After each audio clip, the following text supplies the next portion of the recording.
Trečiadienį Vilniuje esančioje Švietimo ir mokslo ministerijoje nugriaudėjo Manijos moksleivių krepšinio lygos 2013-2014 metų sezono uždarimo ceremonija. Renginio metu buvo apdovanoti naudingiausi sezono jaunieji krepšininkai, jų treneriai ir mokyklų vadovai.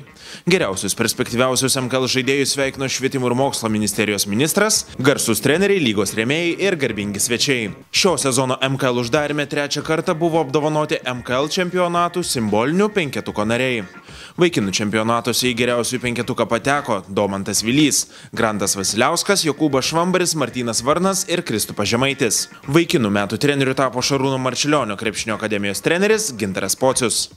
Merginų simbolinį penketą sudarė Laura Juškaitė, Martina Petrėnaitė, Daugilė Šarakauskaitė, Laurita Jurčiūtė, Karolina Visockaitė.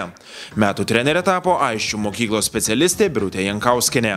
Labiausiai šį sezoną spindėjo Biržietės, Martynos Petrėnaitės ir Kupiškiečio Domanto Vilio žvaigždės. Abu krepšininkai tapo rezultatyviausiais MKL žaidėjais.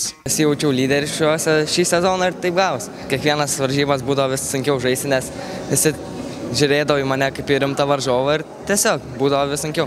Nežinau, krepšinis yra komandinis žaidimas ir svarbiausia man komandos laimėjimai. Aišku, džiugina ir širdį ir taip, bet tiesiog nuoširdžiai myliu krepšinį. Metų vaikinų ir merginų komanda pripažintos Kauno krepšinio mokyklos Aisčiai ekipos. Geriausia metų mokykla vaikinų grupėje pripažinta Šarūno Marčiulionio krepšinio akademija. Merginų grupėje Vilniaus krepšinio mokykla.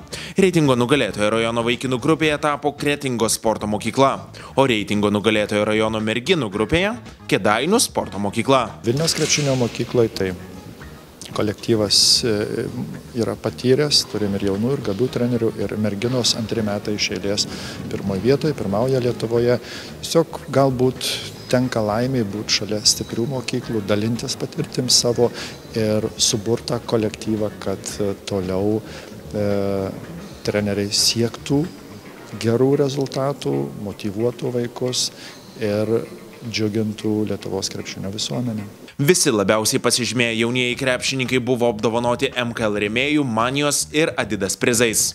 Iš esmės, sostinė tikrai negalima pasakyti, kad yra ar Kaune, ar Vilniuje. Aišku, susumavus rezultatus, turbūt spėju, aš tikrai neskaičiau matematiškai, spėju, jeigu visų mokyklų rezultatų, spėju, kad būtų Kaunas daugiau.